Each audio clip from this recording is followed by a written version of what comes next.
Welcome to the DF English, and today we will try to know that what is subject. इस class में हम लोग जानने की कोशिश करेंगे कि सब्जेक्ट क्या होता है और हम सब्जेक्ट को सेंटेंस में देखते ही कैसे पहचान ले कि इस सेंटेंस में ये सब्जेक्ट है कि ये सब्जेक्ट है। जैसा कि हम लोगों ने पहले बहुत बार सब्जेक्ट को पढ़ चुका है कि सब्जेक्ट क्या होता है, परंतु फिर भी आज हम बढ़िया तरीके से स्पष्ट तरीके से सब्जेक्ट पहचानने में असमर्थ रहते हैं। तो इसी को जानने की हम कोशिश यहाँ पर करेंगे कि देखते ही हम कैसे पहचान लें कि सब्जेक्ट क्या होता है। जैसा कि आप लोगों ने पढ़ा होगा, जो किसी काम को करता है वो सब्जेक्ट होता है। बात सही है, जो किसी काम को करता है वो सब्जेक्ट होता है, लेकिन केवल यही डिफिनेशन से, केवल इसी पहचान से आप हर सब्जेक्ट को नहीं पहचान सकते। इसलिए हम यहाँ पर कुछ इस तरीके के रिकॉग्नाइजेशन वर्ड लाए हैं जिसको आप समझ लें एक बार तो देखते ही पहचान सकते हैं कि सेंटेंस में सब्जेक्ट कहाँ होता है। इसके लिए आपको बेसिक जानकारी वर्ब के बारे में होना चाहिए, हल्का सा जानकारी होना चाहिए कि वर्ब क्या होता है और वर्ब को आप कैसे पहचानें। अगर आप वर्ब को पहचानना चाहते हैं तो हमारे वीडियो को प्लेलिस्ट में जाकर के वर्ब क्या होता है इसे देखिए, वहां स्पष्ट रूप से समझ में आएगा वर्ब क्या होता है। उसके बाद सब्जेक्ट को समझिए, बेहतर तरीके से समझ में आएगा। तो चलिए हम क्लास स्टार्ट करते हैं। जैसे यहाँ पर लिखा गया है, generally starting word or words is subject. Generally जो स्टार्टिंग वर्ड होते हैं, जो सेंटेंस में शुरुआत के जो वर्ड होते हैं या वर्ड्स होते हैं, या तो एक वर्ड होगा या कई वर्ड होंगे शुरुआत के, वही हमारे क्या होते हैं सब्जेक्ट। जनरली का मतलब 95% हमारे सब्जेक्ट वही होते हैं जो शुरुआत में होते हैं। जैसे एक एग्जांपल लिखा गया है, he is eating a mango. He is eating a mango, वह आम खा रहा है। यहाँ पर हम देखेंगे जो हमारा स्टार्टिंग वर्ब है, स्टार्टिंग वर्ड है, वो वर्ड है हमारा ही। तो यहाँ पे ही हमारा क्या हो जाएगा सब्जेक्ट हो जाएगा। अच्छा, कहाँ तक वो स्टार्टिंग वर्ड माना जाए, कहाँ तक हमारा स्टार्टिंग वर्ड माना जाए। जैसे है यहाँ पे, the first president of India Rajendra Prasad with his family is going. यहाँ पे हमारा फर्स्ट वर्ड क्या है, फर्स्ट वर्ड तो द है। क्या हमारा इसमें सब्जेक्ट द है? नहीं। तो यहाँ हमें वहां तक जाना पड़ेगा जहां वर्ब हो। अब यहाँ पे आपको वर्ब पहचानना आना चाहिए। जहां पर वर्ब हो, अर्थात वर्ब के पहले जितने भी वर्ड हों, एक वर्ड हो या 1000 वर्ड हो, वर्ब के पहले जितने भी वर्ड हों वो सब वर्ड होते हैं सब्जेक्ट। जैसे यहाँ देखिए, ये वर्ब है, ये भी वर्ब है, लेकिन इधर लेफ्ट साइड से जो पहला वर्ब हमारा पड़ेगा, चाहे वो मेन वर्ब हो, चाहे हेल्पिंग वर्ब हो, एक्सिलरी वर्ब हो, कोई वर्ब हो, जो हमारा पहला वर्ब पड़ेगा, इस वर्ब के पहले जितने भी सब्जेक्ट इधर, जितने भी वर्ड इधर पड़ेंगे, जितने मिलेंगे, वो सब शब्द हमारे क्या होते हैं सब्जेक्ट होते हैं। जैसे यहाँ पर देखिए, the first president of India Rajendra Prasad with his family is going. अब यहाँ पे जो हमारा सब्जेक्ट है वो सब्जेक्ट है the first president of India Rajendra Prasad with his family. चूंकि अब ये हमारा इज क्या हो गया, वर्ब हो गया। हम कहें वर्ब के पहले जितने भी वर्ड होते हैं, चाहे एक वर्ड हो चाहे 1000 वर्ड हो, वो सब शब्द हमारे क्या हो जाते हैं सब्जेक्ट हो जाते हैं। तो इसमें हमारा सब्जेक्ट क्या था, इसमें हमारा सब्जेक्ट द फर्स्ट प्रेसिडेंट से लेकर के विथ हिज फैमिली तक, ये हमारा क्या था सब्जेक्ट था।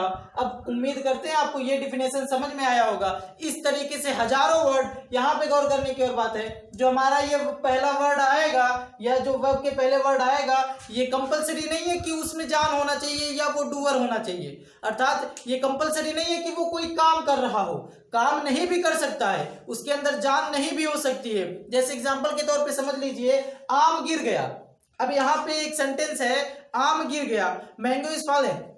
अब यहाँ पे हम देखेंगे कि जो आम गिर गया है इसमें क्या हमारा सब्जेक्ट होगा, तो मैंगो इज। अब वर्ब आ गया इज के पहले मैंगो, तो मैंगो हमारा सब्जेक्ट हो जाएगा। यहाँ पे हमें ये नहीं देखना है कि वो काम कर रहा है, लिविंग है कि नहीं लिविंग, नॉन लिविंग है, ये सब नहीं देखना है। केवल जो वर्ब के पहले आ जाए वो सब शब्द हमारे क्या होंगे सब्जेक्ट होंगे। जैसे ताजमहल यमुना नदी के किनारे खड़ा है। अब the Taj Mahal the Taj Mahal stands, अर्थात ताजमहल खड़ा है behind the river of Yamuna. अब यमुना नदी के किनारे खड़ा है, तो यहाँ पे हमने देखना है कि द ताजमहल स्टैंड्स। अब जो स्टैंड्स वर्ड है वो हमारा वर्ब है, वर्ब के पहले ताजमहल, तो ताजमहल हमारा सब्जेक्ट होगा। राम सो रहा है, अब यहाँ देखिए एक वाक्य है, राम सो रहा है, तो यहाँ राम कोई काम थोड़ी ना कर रहा है। क्या इसका मतलब राम काम नहीं कर रहा है तो राम सब्जेक्ट नहीं होगा? यहाँ पर भी राम सब्जेक्ट है, क्योंकि हमारा जो वर्ब है राम इज स्लीपिंग, तो इज के पहले हमारा कौन जो वर्ड आएगा, अर्थात जो वर्ब के पहले वर्ड आएगा वो सब वर्ड हमारे क्या होंगे?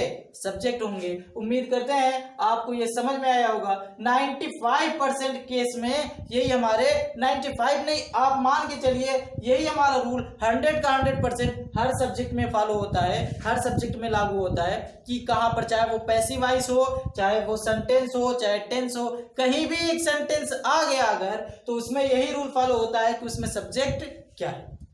लेकिन फिर भी कभी कभी हिंदी के कुछ ऐसे सेंटेंस आ जाते हैं जो बीच में आ जाते हैं सब्जेक्ट, लेकिन अगर उन हिंदी के वाक्य को हम स्पष्ट रूप से वर्तनी करें, उसको स्पष्ट रूप से छांट कर एक शुद्ध सेंटेंस बनाएं, तो उसमें भी सब्जेक्ट हमारा पहले आता है। जैसे दूसरा कहे हैं जो काम को करता हो, अर्थात जो किसी काम को करता हो वो सब्जेक्ट है। यहाँ पे कंपलसरी नहीं जो काम ना करे वो सब्जेक्ट नहीं, वो भी हो सकता है, लेकिन अगर जो क्या बताया आपको, जो वर्ब के पहले आए, चाहे काम करे चाहे ना काम करे, वो सब हमारे क्या होते हैं? सब्जेक्ट होते हैं। यहां देख लेते हैं बेसिक से, जैसे लक्ष्मण को राम ने मारा, अगर ऐसा सेंटेंस आ जाए तो यहाँ पे आप कहेंगे सर यहाँ पे पहला वर्ड लक्ष्मण है तो लक्ष्मण हमारा सब्जेक्ट हो जाएगा, लेकिन लक्ष्मण सब्जेक्ट नहीं होगा। ये सेंटेंस हमारा गलत लिखा गया है। सेंटेंस ऐसा नहीं होता लक्ष्मण को राम ने मारा। शुद्ध सेंटेंस जो हमारा होता है वो होता है राम ने लक्ष्मण को मारा। ऐसे कंपटीशन में एग्जाम आते हैं, कंपटीशन में ऐसे क्वेश्चन आते हैं, इसका शुद्ध सेंटेंस होगा राम ने लक्ष्मण को मारा। अब जो हमारा पहला शब्द हुआ राम, तो राम हमारा सब्जेक्ट हो जाएगा। अब यहां पे देखिए राम बेट लक्ष्मण। अब यहां पे देखिए अगर आप सही स्पष्ट रूप से वाक्य को नहीं बैठा पा रहे हैं तो वहां पर हमें ये देख लेना चाहिए कि जो काम कर रहा हो, यहाँ काम कौन कर रहा है। मान लीजिए आपको ये वाला बैठाने नहीं आ रहा है कि कौन सा आगे पीछे शुद्ध वाक्य कैसे बनाए, तो हमें इसी वाक्य में कैसे पहचानने कि इसमें कौन सा सब्जेक्ट है। इसके लिए आप ये रूल लागू कीजिए, अगर ये ना लागू हो तो वहां पर आप ये देख लीजिए, जैसे जो काम को करता हो वो सब्जेक्ट है, तो इसमें काम कौन कर रहा है? लक्ष्मण कर रहा है कि राम कर रहा है? अगर हम गौर करें तो राम को लक्ष्मण को राम ने मारा है, तो यहां पे देखिए लक्ष्मण काम नहीं किया है, लक्ष्मण को मारा गया है। मारा कौन है? राम ने मारा है। अर्थात मारना एक काम होता है, तो मारा कौन? राम ने काम किया है मारने का, तो जो काम करेगा वो हमारा सब्जेक्ट होगा, और जो काम नहीं करेगा वो हमारा सब्जेक्ट वो भी होगा, लेकिन वो किस तरीके से होगा आपको इस रूल से बेहतर तरीके से उसमें समझ में आया होगा। यहाँ पे एक चीज और देखिए, जिस पर काम किया है, ये जिस पर काम किया, मारा किसको है? लक्ष्मण को, अर्थात लक्ष्मण पर काम किया है राम ने, तो जो काम किया वो सब्जेक्ट होता है, और जिस पर काम किया वो हमारा ऑब्जेक्ट होता है। ऑब्जेक्ट को हम बेहतर तरीके से नेक्स्ट क्लास में समझेंगे कि ऑब्जेक्ट को आप देखते हैं कैसे पहचाने। उम्मीद करते हैं ये आपको दो डिफिनेशन, यहाँ डिफिनेशन नहीं कह सकते, यहाँ समझने का तरीका बता रहे हैं, क्योंकि दुनिया की कोई कंपटीशन में आपको डिफिनेशन नहीं पूछता